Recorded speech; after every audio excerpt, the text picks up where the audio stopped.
Hello, hello, everybody, and welcome to a special Monday night edition of the Lowdown with Princess Skywalker. I am your host, Jessica B, Jessie B, Jess, whatever you want to refer to me as, just don't call me bitch.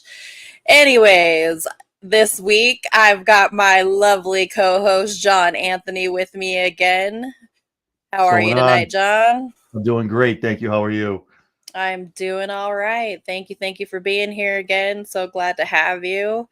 Tonight we are going to go over WrestleDream. What a Yes. crazy ass pay-per-view Yes. that was. Man, I was It pumped was for it. a It was good. it It was was a good. great pay-per-view. There was a lot that went on. There's a lot of implications that it sets up for the future. Um so let's jump right in. We are going to briefly go over the 0 hour card.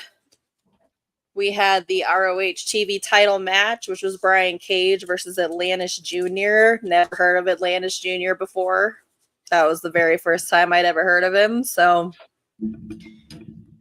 the winner and new ROH TV champ is Brian Cage. So, it's nice to put some gold on Brian Cage. However, it is ROH gold, which isn't really featured very often. So,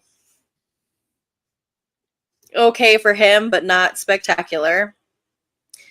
MXM reveals that Rico is going to be their third man in the match against the Acclaimed, which, unless you watched wrestling in the early 2000s, late 90s, you have no Oh, dude. fucking clue who Rico was. Oh So it man. was really no big reveal. It was nothing exciting. It was nothing cool. I mean, Tyler Breeze would have been fucking awesome, but Rico, Dude, come on, anyone but man. Rico, man. Dude, it's wild. When I was like, what are Like, we doing? Are you serious, bro? This dude's like still out what here? is going on? Like, and the crowd was just flat because, like I said, unless you watch the Chuck Palumbo fucking Billy Gunn shit back in the early 2000s, you're gonna have no fucking idea who Rico Yeah. was. Chuck So that Palumbo, was Billy Gunn, and like four other people knew who Rico was from the from the early right. 2000s. And Bishop. Bishop knows who he is. Like it was like, dude, wild to see him pop on. I was hoping for like a Dijak or somebody, maybe someone new up and coming. Right. No, Rico. What are we doing? What are we doing? But Rico. We get fucking Rico. Fucking Rico. I'll just skip to the winners of that match. The Acclaimed won that match against the MXM collection. No surprise there. No, we're not making changes to my device while I'm in the middle of a podcast. Computer, get your life together. What the fuck? It was all like, about to restart. I'm like, no, you're fucking not. Anyways, the Oh, next man. match was Harley Cameron and Anna Jay, which was a great match Yep. considering those two are so green. They're both so improved in the ring, and Anna Jay just looks absolutely phenomenal um, in the ring. Yeah, it was a good Ever match. since she came back from Japan, I was very impressed with that match. It was good. I liked it. it was a really good match. Then you had an awful Mercedes Monet promo with Queen Aminata. It's just more Mercedes plugging Mercedes, which frankly is getting old. Like, we get it. You love yourself. Yeah, dude. Let's do It's something cr- else. it's cringe. Get up and go to the bathroom and then come back and hopefully there's a match on. Every Tough. time she's on TV. It's Ugh. it's really rough. Then you had the conglomeration and the Outrunners versus the Premier Athletes and the Dark Order, and I believe Orange Cassidy and friends won that match. I was doing They did. laundry, so I have no idea. I can't remember. They did a lot of double team moves, a lot of big spots, things like that. So, but it was it was good. It was a good little match to like head into the main event. I mean, I'm sorry, the main event being WrestleDream. Yeah, so it was it was a typical 0 hour card. Nothing spectacular, nothing too exciting. Um,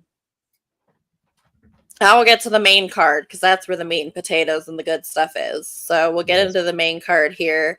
First match, which I was surprised, was Hangman Adam Page versus Jay White. I'm shocked that they opened with that one.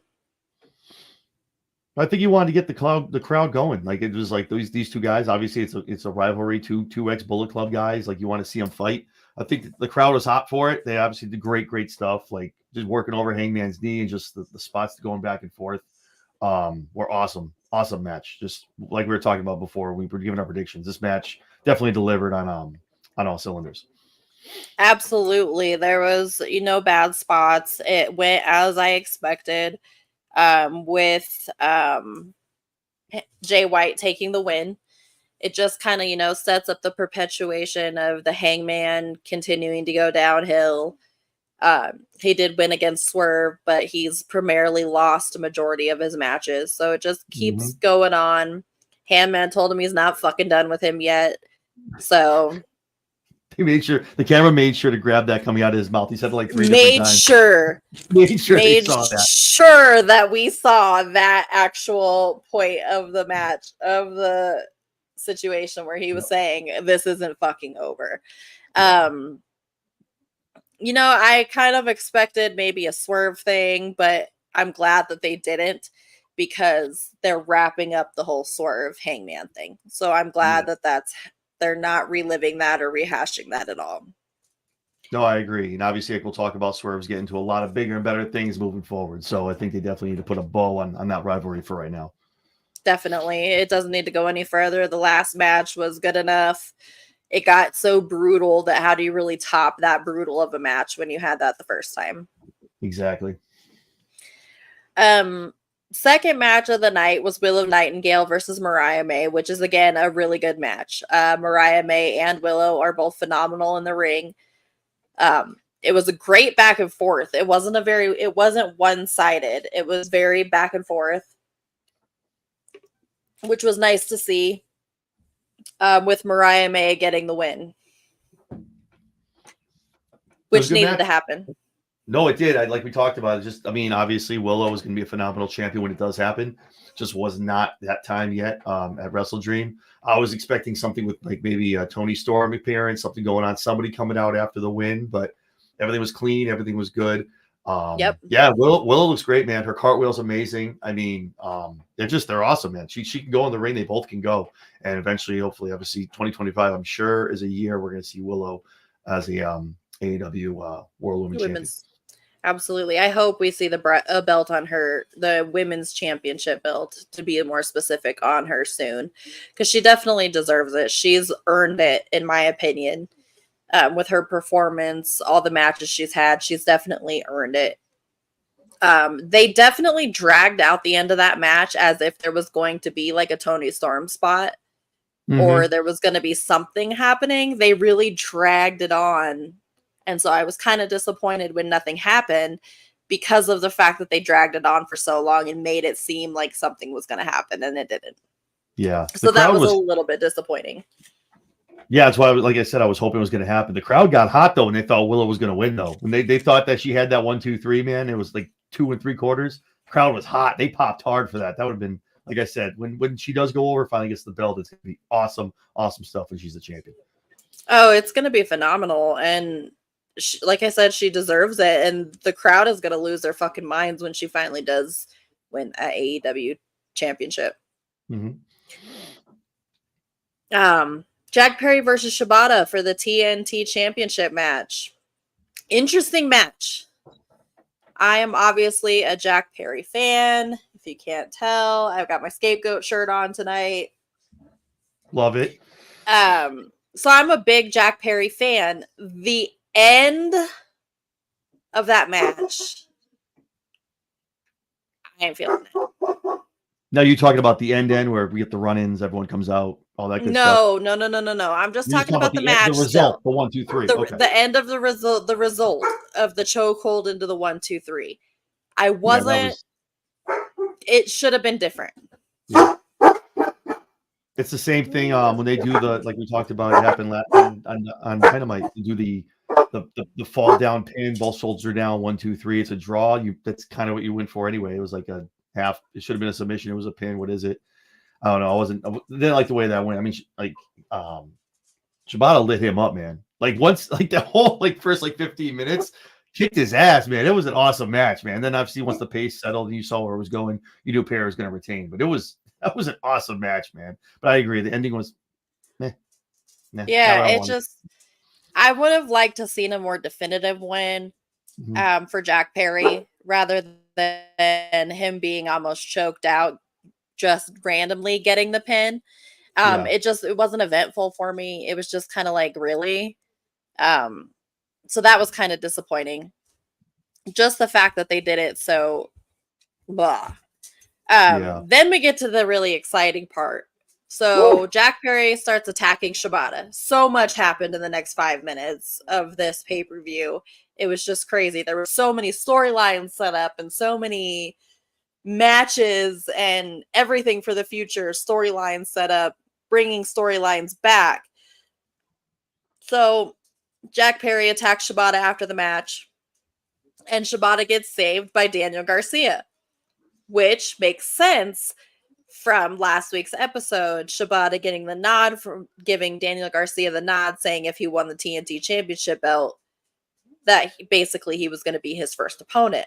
Yep. Set up the fact last week that Garcia was going to be in the TNT Championship picture. So Daniel Garcia comes out, saves Shibata. Him and Jack Perry are having this stare down face to face. All of a sudden, boom, your twin emerges and MJF returns. I said on the prediction show, why isn't this man on the card? Loved it. Loved the way they used him coming out, the promo we cut. Oh man, I was hyped. I was hyped having him out there in the ring, man. It was awesome stuff. And then of course, I'll let you keep going with what happened after that. Yep, MJF returns. Perry cheap shots Garcia, and of course MJF takes control. Puts on a fantastic promo, which MJF does. It's just what he does. And then, boom. Adam Cole, baby, makes his return and sprints down to the ring. The look on MJF's face when he's like, "What are you gonna do?" He started running toward him was just priceless. Loved it. MJF takes off, and we have Adam Cole standing tall. I have a gripe with this though. Adam Cole's the one that turned on MJF. Why is Adam Cole coming after MJF and not MJF coming after Adam Cole? That's the part where if you're a wrestling fan, you need to have a short memory and some things don't make sense. I said the same thing. Like he literally was like the devil, turned on him, was going to wrestle him if he didn't get injured. And now he's coming back for MJF when MJF should be like, what are you doing? I mean, I know we're trying to get Cole over as a face, but like just that doesn't make any sense. But again, you have to have a short memory of some of those things and really I love that we're finally getting this storyline that we were supposed to have before Adam Cole got hurt, because it's going to be phenomenal. But make it make sense. Make it make sense and follow the damn story. That's if we're going to be doing long-term storytelling, which AEW supposedly doesn't do, make the long-term storytelling make sense. So now all of a sudden we've got the story swapped. Exactly, horror wrestling. We've got the story swapped, and we've got MJF as the bad guy, Adam Cole as the good guy. But Adam Cole was the one that turned on MJF in the first place, so it doesn't make fucking sense to me. Exactly. Short-term memory loss, I'm telling you. I love it. I'm looking forward to the match at Full Gear that we're probably going to get. Between MJF and Adam Cole. So I'm looking forward to that. I'm looking forward to Garcia versus Jack Perry, because that is going to be a damn banger. Because those two kids can go. Yep, absolutely. Garcia, I think, is highly, highly underrated as a wrestler, man. That kid is awesome in the ring. And him and Perry, phenomenal stuff. Blowing the roof off a place. I don't care what anybody says. Jack Perry is phenomenal. No, I think so. I think, again, he gets a bad rap, too. I think it's just like they read too much of the character and don't watch this guy in the ring. It's like, and that's the thing, too. A lot of these guys don't get showcased enough, like on Dynamite and on the pay-per-views. Like you see them if they're on Collision or on Rampage, if they're doing like episodes or shows for there, or for matches, I should say. I don't think they get showcased enough where you can see their talent, what they do in the ring. It's also who they work with, too. Garcia and Perry, you're going to see exactly what they can do in the ring together. So that'll be good. Exactly. It's going to be fantastic. Yay, my Amazon package that I was bitching about on Twitter last night was just delivered. There you go. Woo-hoo, now I don't have to kill anybody. Man, I was pissed. I was like, where the fuck is my package? Because it sure as hell ain't on my porch. One day late. You're good. One day late. I digress. As long as it got here before vacation. The That's next match was an absolute fucking banger of a match. It was. It was the 3-way match between Ospreay, Ricochet, and Takeshita for the Intercontinental Championship. The International Championship match. Fucking phenomenal. Yeah. I couldn't keep up with anything. They were all over the place. All three of the guys looked strong. Very, very strong in the match.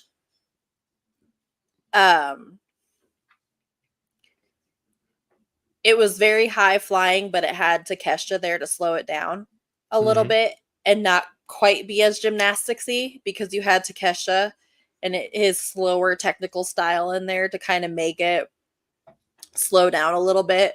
Don Callis got involved in the match to screw Will Ospreay, which was not surprising at all, by pulling the referee out of the ring.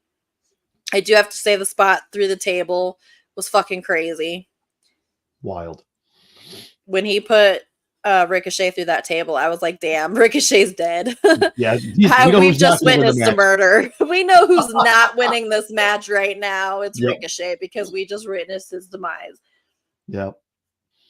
There's nothing more I can... Go ahead. No, I was going to say, I can't say anything more about that match. You already have it. I mean, it's awesome. I mean, this is why I thought Ricochet was going to touch some gold, but I'm not even mad about the outcome. The match just delivered on so many levels. It was awesome match, like you said. It's hard to keep up with who was doing what at what time. There's just so much stuff going on. Definitely a 5-star match. Absolutely. And we got the Kyle Fletcher turn. He's 100% heel and Don Callis, which I hate. I fucking hate it. I did not want him to turn on Ospreay, but I guess it's more to make him his own individual, is what I would assume. So that they're trying to push Kyle Fletcher, and I don't think they would have been able to push him under Will Ospreay's coattails, per se. So it's good for Kyle Fletcher. It just sucks for everybody else. I did get this pick right, however, though, with Takeshita getting the win. I went against the grain, and I had a funny feeling that Takeshita was going to win, and he sure as hell did. I only got one match wrong the whole night. I do just have to say that right now. Two the whole night. I got 2 wrong. And that's only because I thought Chris Jericho was going to win, because he always wins, but we'll get there. Then we have the Swerve segments. So Nana comes out, introduces Swerve. Swerve gets a huge pop at home. A huge pop. Comes in, says that he is cleared. MVP interrupts him. Comes out, says, you're not returning my phone calls. You're not returning my text messages. What's going on? And then just when you think Swerve is going to turn on Nana, because he's talking all kinds of smack about him, talking about how annoying he is and how he drives them nuts. To little kids outside of high school. Selling weeds to to high school kids outside the hotels. That shit was fucking hilarious. I actually had that written down in my notes at one point. I rewrote my notes like 6 times, but I'm OCD, and I kept fucking shit up when I was writing things, and then I'd look at the page and be like, nope, gotta start over. And then I'd have to start all over again. I literally just do mine, and I go back and I'm just like, add a couple things here and there. But I just go with whatever I write like at the time. So I'm the same way. I go in and like add things in there as well. Yeah, I can't do that. I'm really OCD about that kind of stuff. Like, I feel weird right now because I don't have note cards and I'm having to go off of a notebook. And I usually use like little Post-it cards. Yeah, it's weird. Anyways, I digress again. He decides he says that Nana is family and he'll never turn his back on family, and denies MVP and turns him down. Now, after this, Shelton Benjamin basically tells him, we weren't giving you a choice. You're either with us or you're against us. Now, I thought we were getting the Bobby Lashley return and debut at this point, but we didn't. We got the face-off between Shelton Benjamin and Swerve, which would be definitely a good match to set up in the future. from what I know, Bobby Lashley was there, but they decided not to because they didn't want both hometown heroes getting their asses kicked that night. Oh, way to allude to the rest of the card. We'll get there later. I know I'm going through this stuff really fast tonight, guys. I apologize. I'm going so fast. I don't feel good, so I'm just trying to get through the damn show. It's all good. No, I think it was an awesome segment. I think it was an awesome segment, man. Swerve was out of pocket for the Wiener comedy, man. I loved it. Oh, it was hilarious. I think I don't think Bobby gets used even in the next. If they tease this, they do something at Full Gear. I just don't think they use Bobby yet. We all know he signed. It's a matter of if it's when, right? I still think that isn't the group you see, whether or not Swerve eventually makes the turn and goes to the dark side by force or however they're going to do it, but whatever angle they're going to work. But I think there's one more person that I'm telling you, I feel like it's Hobbs. He's been on TV for a long time. He's going to come out and they're going to think that's the heavy. They'll allude to a third member or somebody else as like an enforcer. And Hobbs comes out like, oh, and then Lashley's that's the big secret. That's the big reveal. Or if they want to do that, I don't think they wait till Revolution, but definitely I think they do one more where they reveal another member and then Lashley will go ahead and make his appearance known. So yeah, that makes sense. I'm excited for him to show up. I've never been a huge Lashley fan. I've never been a huge Lashley fan. Hang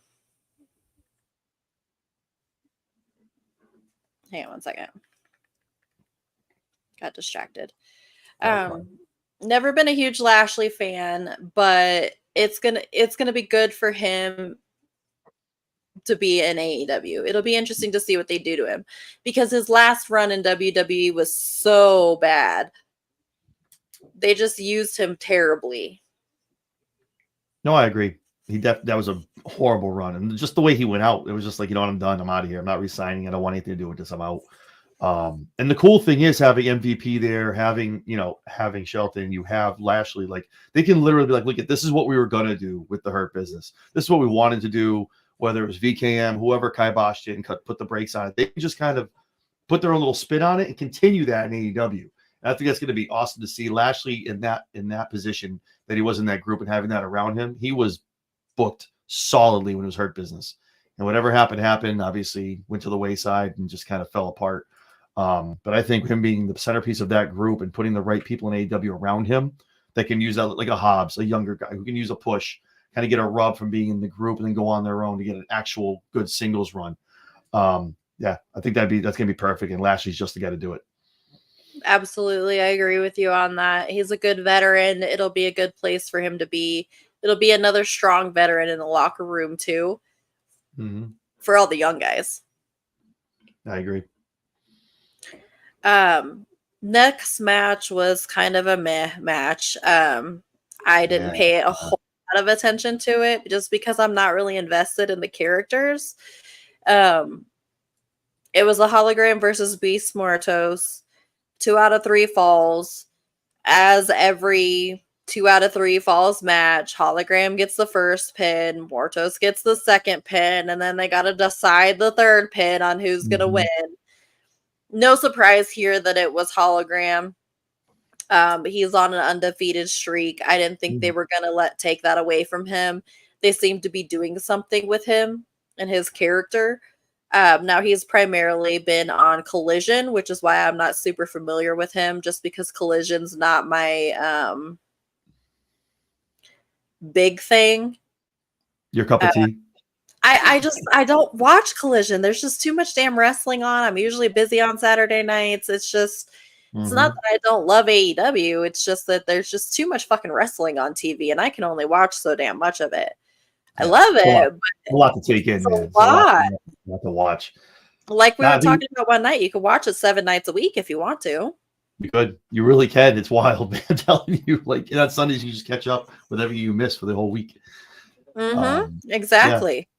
I agree with you, though. I think Hologram is going to be something special. Obviously, he's kind of more in the lucha kind of smaller kind of guy. But I don't think it really matters in AEW. I don't think they really put too much into that, staying in your lane as in the division. But I think he's going to do some great things. I like the streak. Eventually he'll lose that, but I'd love to see him make a shot at the Continental title, or something like that down the road. But definitely going to be interested in what they do with this character. Mm-hmm. Or even for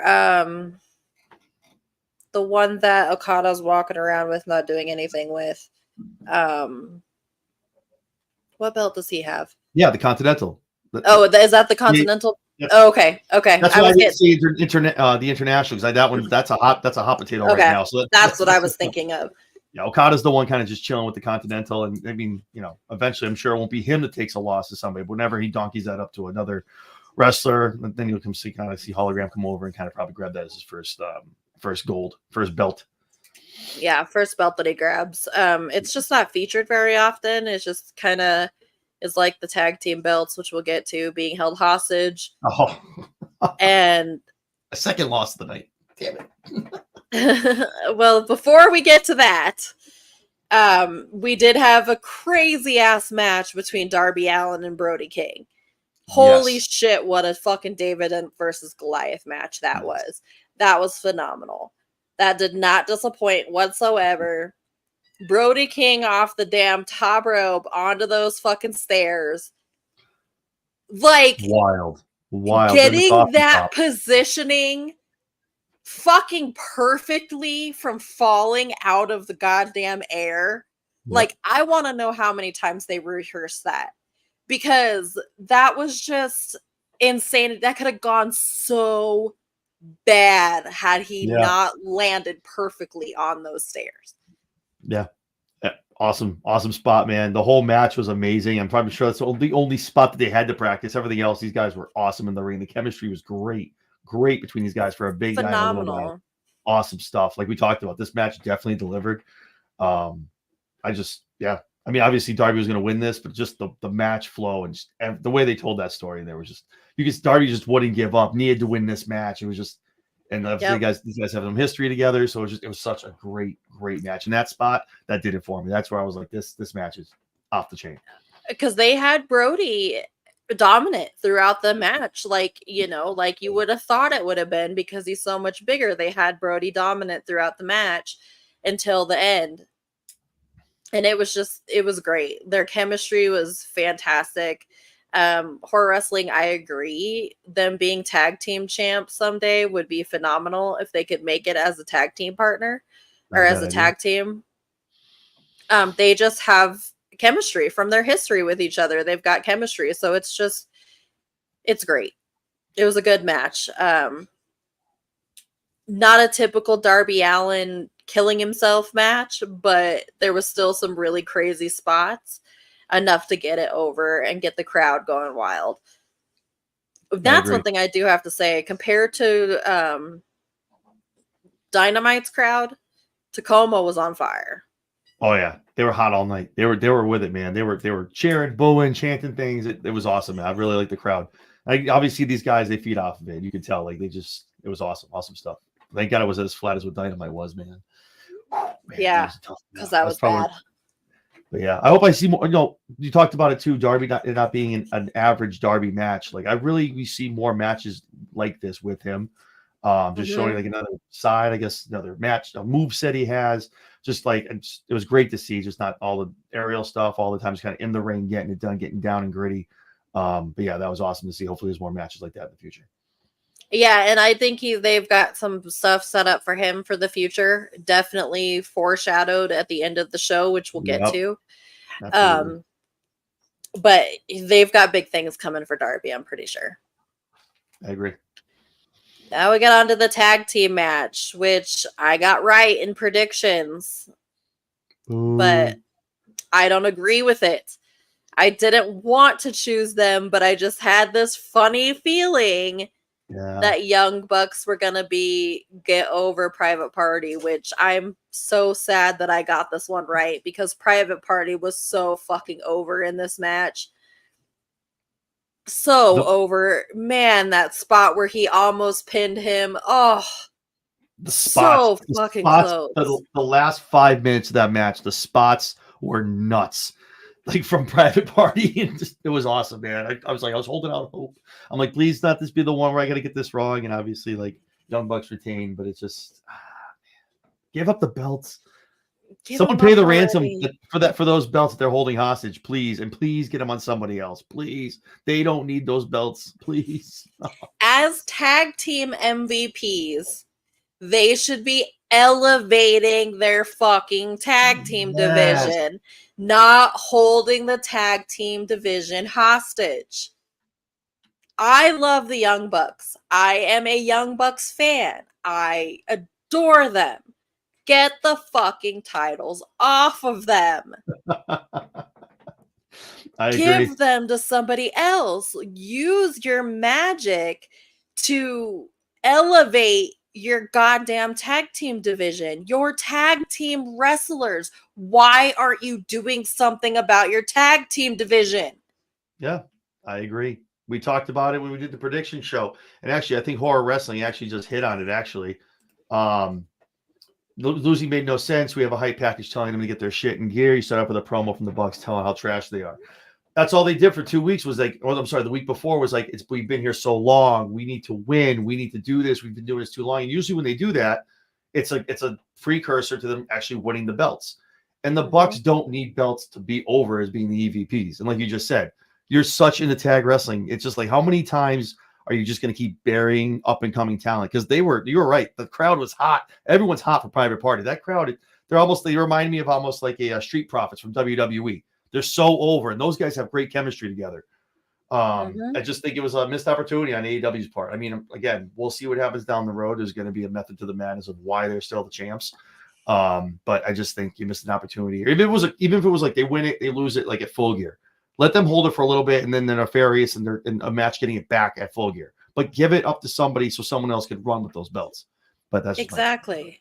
Yeah. Well, I agree with you. And like I said, elevate your tag division. Like your tag division is shit right now. It's as bad as WWE.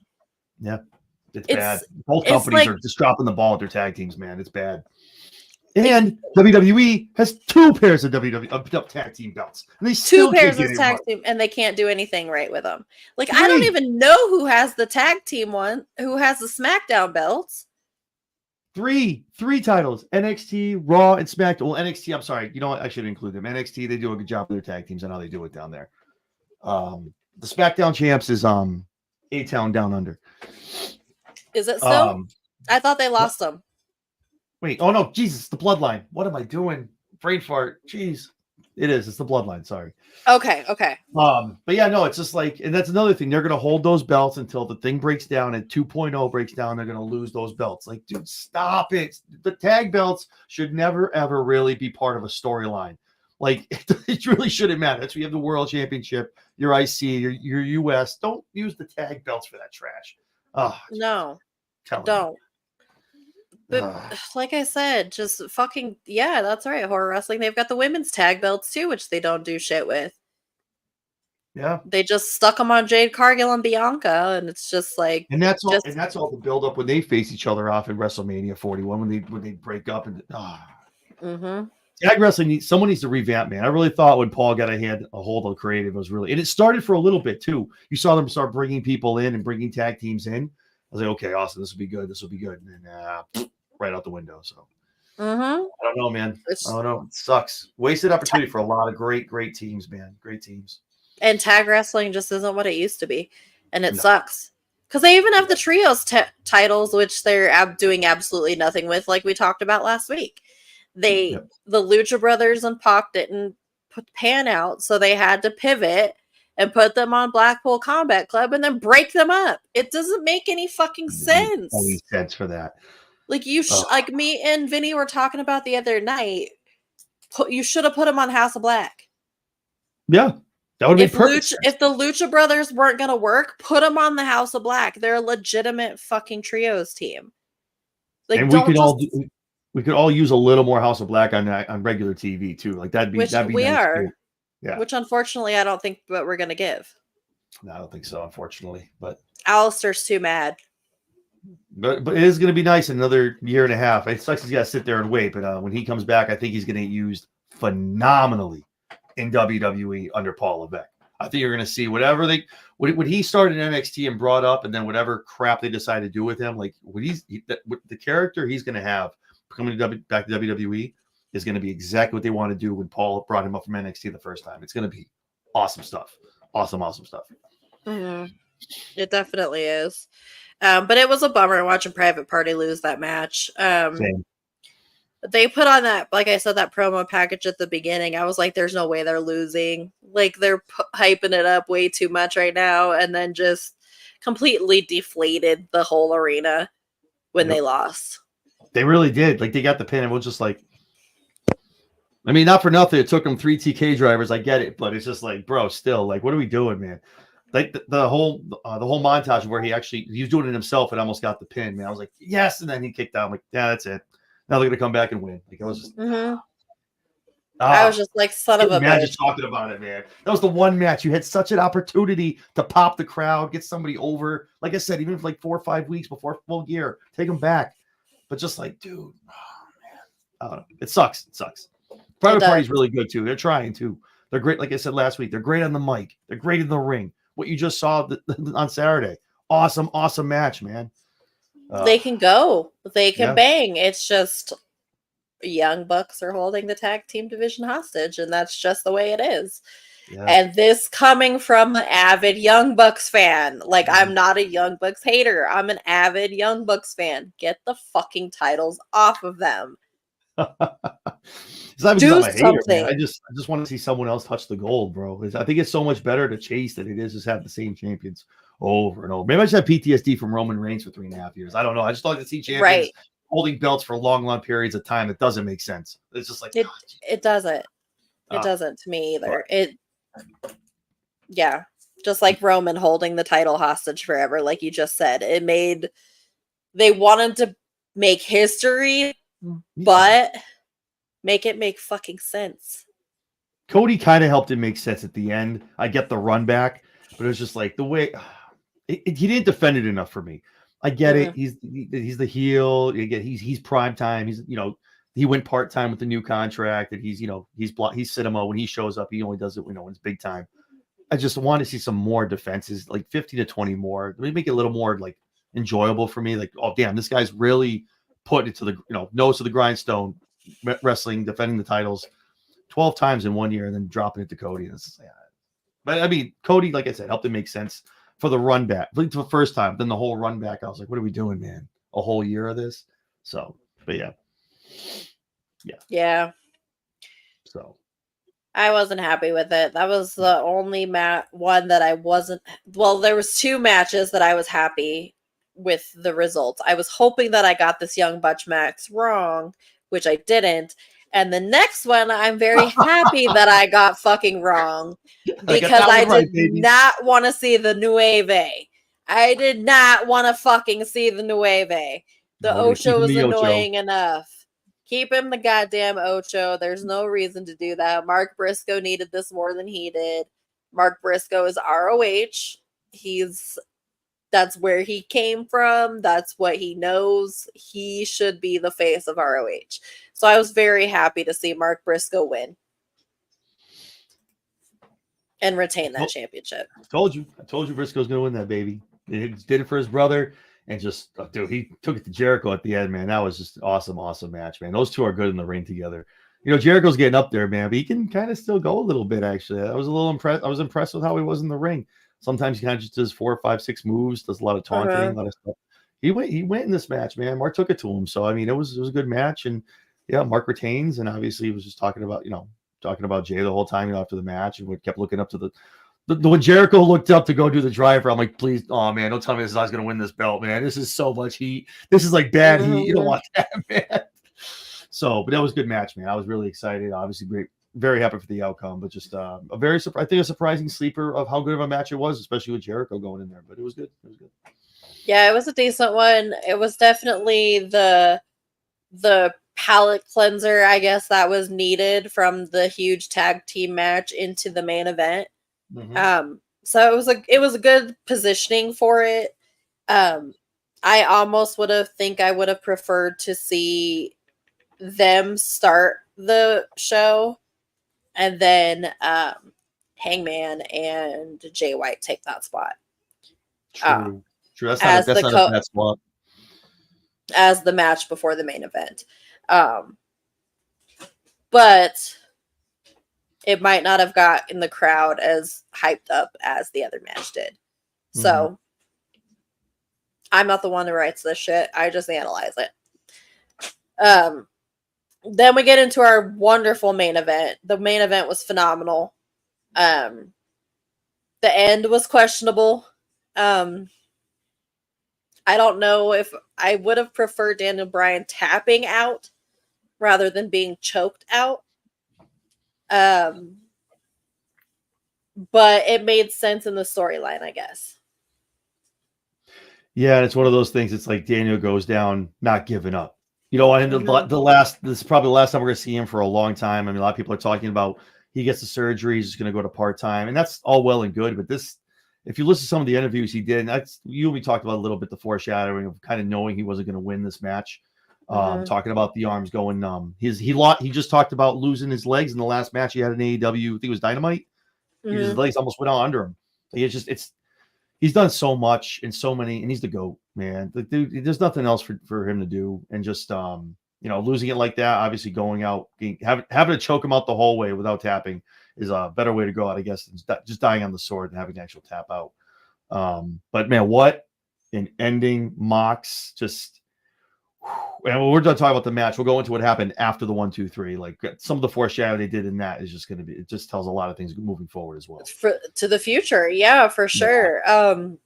Like we had talked about last week, wasn't surprised that Moxley won this match. From everything I've read, this is what Daniel Bryan wanted. He wanted Jon Moxley to be the one to take the title off of him. So that's why they switched everything up. So now my theory of them rushing things because this is what Daniel Bryan wanted makes more sense, and it's a little bit more valid, because like we were saying, he was losing his legs, he's losing feeling in his arms. He probably needs that surgery sooner rather than later. The Wheeler Yuta turn, I think I would have rather him stayed face. Wheeler Yuta, having him and Kyle Fletcher turn in the same night, I think I would have rather have seen Yuta stay face in this situation, just to keep one person on their friend's side instead of turning both of them. That's the only thing I didn't like about it. Fucking choking the man with a goddamn plastic bag, though, like, fucking attempted murder on national television. Like, we paid to watch an attempted murder. I feel like that's going to be the calling card for them moving the Mox group. That's what they're going to do to a lot of their opponents. I feel like it's going to be like the calling card of what they do with the plastic bag moving forward. And it was funny. Mox wins it, literally throws it, puts it in the bag, just puts it in a duffel bag, doesn't even care about the championship. And that is what tells me, like, the whole thing with the group being run by someone else, whether it be Shane McMahon or what. He needed to win that. He wasn't winning it for him. He needed to get it off of Daniel, get it to whoever is running this group. And it's almost like it gave me vibes of like fucking Phil from Collision when he came back and did this whole heel thing when he was fighting with the Bucks and everything. And they did the X on the belt. I feel like you're going to see that storyline return, and whatever they were going to do with Phil, I think you're going to see them do that with Mox in this group, like another an anti-title, or that title goes away now. This is the new title. I think you might see something like that. I think that's something like Tony wanted to do, and that's what we might see. Like I said before, we talked about it. You're going to do a brand extension, and then kind of something go over to Collision, someone overstay on Dynamite, and that's going to see kind of 2 world championships. But that's a little farther down the road, I think, toward Revolution and somewhat next year. But it was very telling that Mox literally just took the belt, threw it by, and like, put it in the bag, dude, get out. And that was good, man. But yeah, like Darby just sitting there behind, just head in his hands, man, beside himself. And what, dude, it was. This is going to get hot. I've said it. I've said it a couple shows I've done. I told you, like we've talked about it. This storyline is going to make 2025 for AEW if it's done right. I'm telling you, it's going to be good. There's so much detail, so many wrestlers involved, especially the ex-WWE guys that are in, old history with other guys back from even when AEW first started out. I'm sure the Young Bucks will get involved at some point if it's a company takeover. I'm sure at some point the Jacksons got to get involved, right? Because they're EVPs. Does Omega come back? There's so much meat on this bone, and I hope and I like the slow burn too. Like Dynamite, there's gonna be no reveal. Everyone's talking, oh, Shane's gonna be on Wednesday. No, he's not. No, too soon. We're gonna milk this, and I like it though if it's done the right way and not drawn out, but making it make sense with little tidbits and little breadcrumbs. Awesome stuff, man. I'm so excited for this storyline. So excited for it. Yeah, it's gonna be good. Johnny said in the chat here, NWO 2.0, which I'm hoping that's not what we see. I'm hoping that's not what we're getting here is another NWO. I'm hoping that's not where it's going.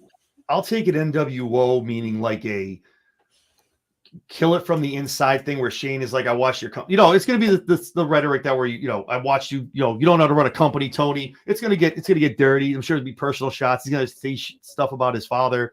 I'm hoping to get down and gritty and dirty. Well, NWO meaning I don't want to see 75 people joining this group. Yes. As we go on, keep it these 5, including Shane. Keep it these 5. Maybe one if someone defects. Whatever that little thing they're going to do down the road. That's cool. Keep it small. Don't blow it up. You have this group and that group and the NWO red, NWO white, NWO black, that kind of thing. Just keep it what it is. Then the Wolfpack NWO against the regular NWO. Yeah, the whole thing. And then, like I said, that's why I get the whole, if they do a brand extension, it makes sense. We're kind of like, this is our show. And Shane's like, I'm taking these guys and we're going to go over here. And they do a draft, the whole 9, all that stuff. But we'll talk about that later date. But yeah, no, that's what I think. Again, NWO cool, but keep it when it was the original 3 guys in NWO before 75 people. The entire pretty much WCW roster was wearing an NWO shirt before they went out of business. Yeah. It was just a matter of if you're NWO Wolfpack or if you're NWO original. Yep. That's basically what it ended up boiling down to. I definitely think that Darby Allin is the one that takes the belt off of Moxley and gets his first title run. I think he's going to be the one that dethrones Moxley. Okay. All right. I see it. I think this reign goes for a while though. Like this Mox run takes us until when there is a Shane reveal. And I think it goes, like I said, maybe there's an anti-belt. Maybe the AEW is being held hostage. Something like that. That's what I'm saying. I'm so excited. I can't wait for it to be Wednesday. But I haven't said that in a long time about Dynamite. But I'm so excited to see what happens with this group and where we go. I'm literally only watching Dynamite like that much for this Mox storyline. I think a lot of the people are going to start buying in as well. For sure. Yeah. Definitely. It's going to be a good storyline as long as it's done right. It has to be done right. It has to be done just perfect in order to make it make sense. They're doing good with it so far. I just don't want them to fumble it like WWE does. When they've got something good going, they always fuck it up. And I don't want AEW to do the same thing. But all of this teasing, that somebody else is running this group is great. Because it that's gets cool people talking. Yeah, and that's the thing too. Like again, if he is involved, Shane knows how to do this. And Tony, I'm sure that you got the picture getting leaked out there in the boardroom. They're talking. I'm sure Tony was like, "Listen, you've already done this invasion stuff before. You take the lead on this. You let me know what you need from me." And Tony's actually not for nothing, man. If Shane is involved in this, at whatever role, Tony can learn a lot from a McMahon. That actually can. You know what I mean? Shane, like I said, never really got too much control in the company for a wider variety of reasons. But he saw what his dad did, and he knows what it takes to win a war and what it takes to win ratings and to get people talking, like you just said. You literally hit the nail on the head. And if that's one thing, and the cool thing too is Shane can be like that guy, like can just talk to you and like give the promos that the trolls want to say to Tony. Shane can be like, "You suck at running the company. You can't do this. That's why I'm here, because you can't get it done." Everyone's like, "Yeah, that's how I feel. Yeah, fuck you, Tony. Yeah." Shane could be the mouthpiece for all the trolls and all the haters on the IWC, and yet Tony can get the viewers from it. You know what I mean? Exactly. That's what I'll keep saying. I don't want to be a broken record, but this storyline is it for 2025 for AEW, man. I'm so pumped. So pumped. Bless you. Thank you. So, playing devil's advocate here, though, what if it's not Shane? Who is it? That's what I'm saying. It could, if it's not, I'm so excited to see who it could be. But I just hope it's someone that makes sense. I Mhm. can't think of it like the way they're talking. Again, It's very Rico. stop, shut up, stop that, stop. Get out of here. You're muted. Get out of here. I don't know. I haven't really. I think me and Vinny are going to talk about it this week. I think on our Sports Entertainment Center. Who, if not Shane, who is Mhm. TK or hear me out? Is TK taking a book out of the VKM when he brought the NWO in, rehashing the storyline? Again, not taking anything away from him rehashing because it's wrestling. You can only do so much and rebuild the wheel so much. When Vince was like, "I'm going to kill my creation," Tony, since he's been off TV, right? The EVPs kicked him out, kicked his ass. You haven't seen him on TV. He had to hire a GM pretty much. Mhm. Tony's the reason behind Mox. TK comes out as now a heel. That's probably the only thing better than Shane McMahon. And then he hires Shane as like the general manager. Shane is involved in some way, shape, or form here. But TK, I think, may be the one who's like, you know what? You guys want to take my company? I'll kill my own company. I'll screw up my own company. I'll do it because I created this. And I feel like Tony can get on a mic and controlled, can kind of vent his frustrations into the people on the internet. Volume down. Well, I don't want to get ahead of himself, man. Like, I get it. Like, you know, I'm not gonna crack on TK right now because I'm trying to commend AEW right now. But Tony can get a little hot, say some things that may not. Tony cracks me up, man. That's funny you use Tony and crack in the same sentence. Just joking. Just jokes, folks. I love both companies. I'm just joking. Oh, Michelle, you bite your tongue. It better not be Bischoff. No, I'd shit myself as much as he talks shit about AEW. Like I would be beside myself to think it was Eric Bischoff. But there's a lot of people you never know. Like there might be someone we're not even thinking of that might come back. Sami Callihan. We've got that in the. Somehow I feel like we need to get him into the group with Mox though, because that would be fire. I think we talked about it last week with Sammy, like being kind of like Mox. Just I think didn't Mox just I think they trademarked the name or something like that, and people are like, oh, Sami Callihan has a hand in that. But Sammy would be good as a group member. But who just said David Arquette? You're banned. I'm about to ban you from the room, bro. Get out of here. Stop it. Get out of here. David Arquette. And he brings the championship from Ready to Rumble. I'm dead. Oh, this guy right here. Yeah, this guy right here. But I think it's a great mystery. I mean, if it is Shane, we all knew it was gonna happen. But again, if they make it make sense and do it right, we'll be okay with it being Shane. But if it's not, woo. All right, Michelle. Jim Cornette. Damn, you know what? Give me Arquette. Fuck, Jim Cornette. Come on. What are you doing? The Switchblade conspiracy. There's a lot. That's what I'm saying. But this is even better once this starts making mainstream. However they're going to do it, I think they need to have more. They need to do some big things, big stuff on TV, on Dynamite to get the people talking. And you got to start alluding to things, get the internet talking. Dude, Wednesdays they're million. I think they might get close to 1 million this week. I think because people are thinking is going to be a Shane McMahon sighting, or maybe they're going to do he's in the limo and you can't see the face. You know what I mean? Like I don't know what TK's got up his sleeve, but again, just do it right, make it make sense, draw as much as you can. But this is a hot. This storyline. If they bust this, if this is fumbled, dude, I don't know what to tell you. I don't know what else Tony can use to get a leg up on anything. If they fumble this and don't do it right, it ends up being some weird like group leader from like that doesn't make any sense, or from old school AEW. Like I'm just like, or if it's like Omega or something, which doesn't make sense because Omega is like pro AEW and Mox is so like this isn't your company, like to like the top face, which is why I can't see it being someone that like if someone said Sting. I can't see Sting going bad right now. He's too old to go bad. He need to be able to wrestle if he's going bad.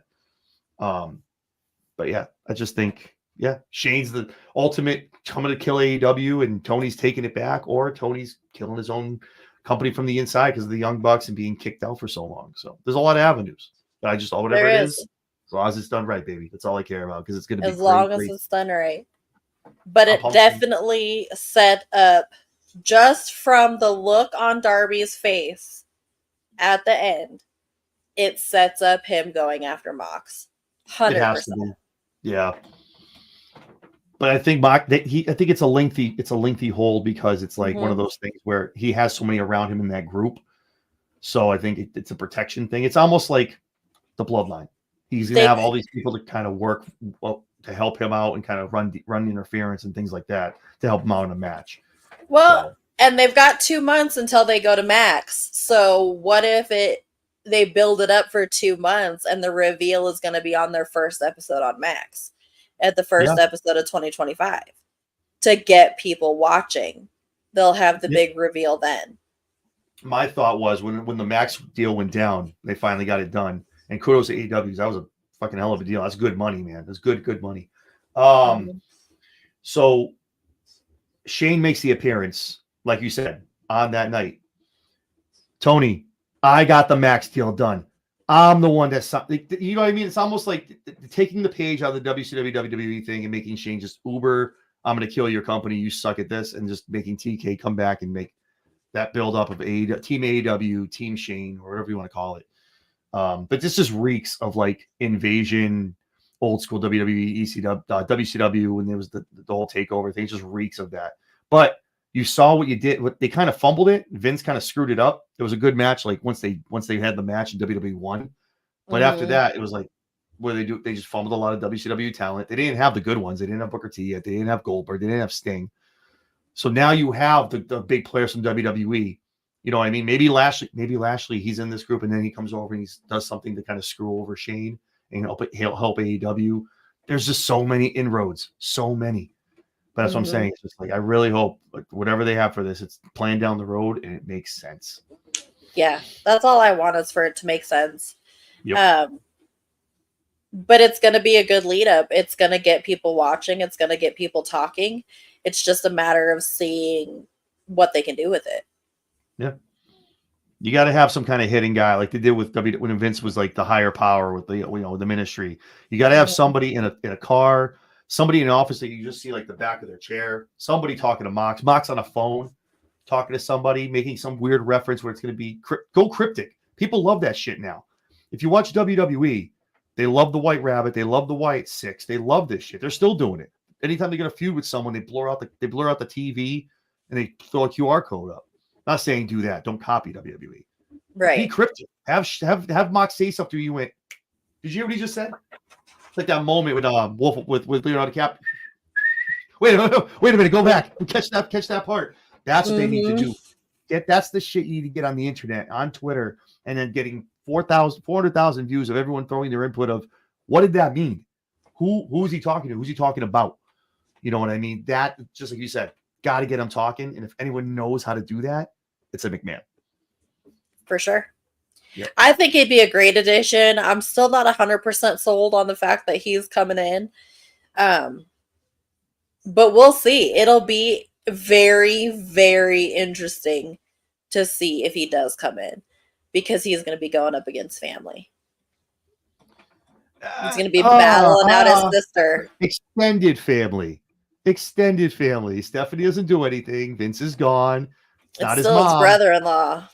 Yeah, and who didn't really like it in the first place, didn't want Stephanie even get with him, and kind of took the position that Shane was supposed to have the whole time. And you don't think they're going to sell that shit on TV? Shane, how could you go against your family? He took what's supposed to be mine. I want to see him die. We're going to go up against these. It writes itself. It writes itself, and then you can move a show to go up against like either Raw or SmackDown, or maybe probably go up against NXT if you got Shane. But yeah, it's just like Shane, AEW, Tony has no problem bringing real life into the storylines, which is what WWE was so good at back in the day. No problem with Shane being like, yeah, and he's running the company I should be running. What do I care if they go out of business or not? And everyone's like, oh shit, oh wow.